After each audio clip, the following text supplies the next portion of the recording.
নমস্কার বন্ধুরা, সবাই কেমন আছো? আশা করি ভালো আছো। শীতের মরশুম, তাই ভাবলাম তোমাদের সামনে আরেকটা নতুন পকোড়া রেসিপি শেয়ার করি। তাই জন্য আমি আজকে পালং শাকের পকোড়া বানিয়েছি। খুবই সহজ রেসিপি, আর খেতে এটা ভীষণই মুচমুচে হয়। তো চলো কথা না বাড়িয়ে রেসিপিটি দেখে নাও। তার জন্য নিয়েছি আমি এখানে পালং শাক। আমি ১ মুঠো পালং শাক নিয়েছি, আর নিয়েছি তার সাথে কিছুটা পরিমাণ ধনেপাতা। তো আমি এখানে প্রথমেই পালং শাক আর ধনেপাতাটাকে পরিষ্কার করে ধুয়ে নেব। সাথে আমি নিয়েছি ২ টো কাঁচা লঙ্কা, ঝালটা কম বেশি করতে পারো, আর নিয়েছি ছোট একটা পেঁয়াজ। প্রথমে আমি এটাকে খুব ভালো করে ধুয়ে নিয়ে জল ঝরিয়ে নেব, আর তার সাথে নিয়েছি বেসন। বেসনটা এখানে পরিমাণ মতো আমি দেবো। তো চলো প্রথমে এটাকে ধুয়ে নিলাম। ধুয়ে নেওয়ার পর আমি ভালো করে জল ঝরিয়ে নিয়েছি। দেখতে পাচ্ছ ধনেপাতা আর পালং শাক মিশে গেছে। তো আমি একটা কাটার নিয়েছি, কাটারের সাহায্যে আমি এগুলোকে ছোট ছোট কেটে নেব।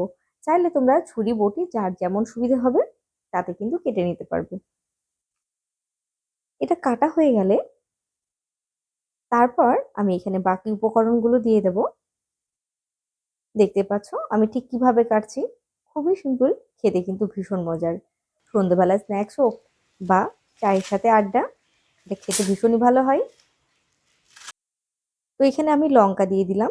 পালং শাক আর ধনেপাতাটা কাটা হয়ে গেছে। আমি এখানে ২ টো লঙ্কা নিয়েছি, আবারও বলছি চাইলে তোমরা ঝালটা কম বেশি করতে পারো। এবার দিয়ে দিচ্ছি পেঁয়াজটা, দেখো আমি স্লাইস করে নিয়েছি। তারপর আমি দিয়ে দিলাম। এবার দিয়ে দেবো স্বাদ মতো লবণ। অবশ্যই খেয়াল রাখবো এখানে শাকটা যখন আমি মেখে নেব তখন কিন্তু পরিমাণে অনেকটা কমে যাবে। আর দিয়ে দিচ্ছি ৩ চামচ বেসন। আমি যতটুকু নিয়েছি তাতে ৩ চামচ বেসন দিয়েছি। আর এখানে যেটা দেখছো তোমাদের দেখানো হয়নি, এটা হচ্ছে চালের গুঁড়ো, যেটা পকোড়াটাকে ভীষণই মুচমুচে আর ক্রিস্পি করবে। আর দিলাম গোটা জিরে। এটার জন্য স্বাদটা অনেকটা বেশি বেড়ে যায়। তো আমি এটা খুব ভালো করে হাত দিয়ে মাখিয়ে নেব।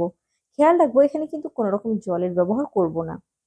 শাকের থেকে যে জলটা বেরোবে এটাতেই কিন্তু মেখে নেওয়া হবে। খুব ভালোভাবে দেখতে পাচ্ছ মাখা হয়ে গেছে। আমি ভালো করে মাখিয়ে নিচ্ছি, এখানে দেওয়ার মতো আর কিছু নেই।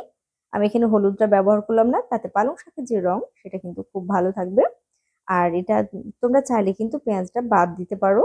তো পেঁয়াজটা দিলে এই পকোড়াটা খেতে ভীষণই ভালো লাগে। সেই কারণে কিন্তু আমি এখানে পেঁয়াজ ব্যবহার করেছি। চাইলে তোমরা বাদ দিয়ে দিতে পারো।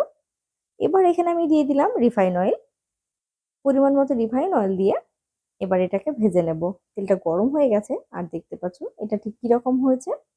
সাথে সাথে ভেজে নিতে হবে। খুব বেশি সময় যদি এটা মেখে রাখা হয় তাহলে কিন্তু সাইড থেকে দেখবে জল কেটে যায়। তাতে করে পকোড়াগুলো কিন্তু খুব ভালো ক্রিস্পি হয় না। আর এই চালের গুঁড়ো দেওয়ার কারণে পকোড়াটা এতটা ভালো হয়, যখন তোমরা বানিয়ে খাবে তখন নিশ্চয়ই বুঝতে পারবে। আর তখন কিন্তু বারবার তোমাদের খেতে ইচ্ছে করবে। তো দেখো একদিকটা হয়ে গেছে, এবার আমি একটা কাঁটা চামচ দিয়ে কিন্তু উল্টে দিলাম। আর একটা কথা, অবশ্যই কিন্তু আঁচটা কমিয়ে রাখতে হবে। খুব বেশি বাড়িয়ে দিলে ওপর থেকে পুড়ে যাবে, ক্রিস্পি হবে না, কিন্তু খেতেও ভালো লাগবে না। তো দেখো উল্টে পাল্টে খুব ভালো করে কিন্তু চারপাশটা ভেজে নিতে হবে। এখানে পকোড়াগুলো ভাজা হয়ে গেছে, আমি এবার তুলে নিচ্ছি।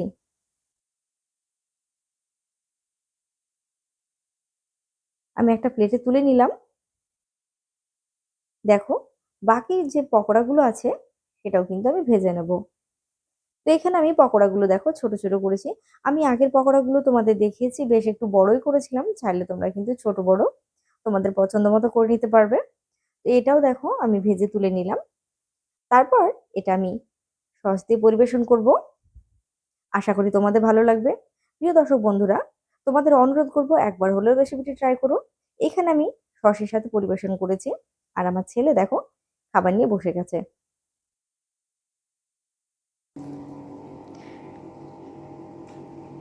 আহ, কি দারুণ দারুণ স্বাদ।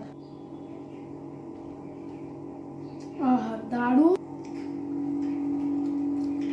দারুণ স্বাদ। আজকের মতো এখানেই বিদায় নিলাম। সবাই ভালো থাকবে।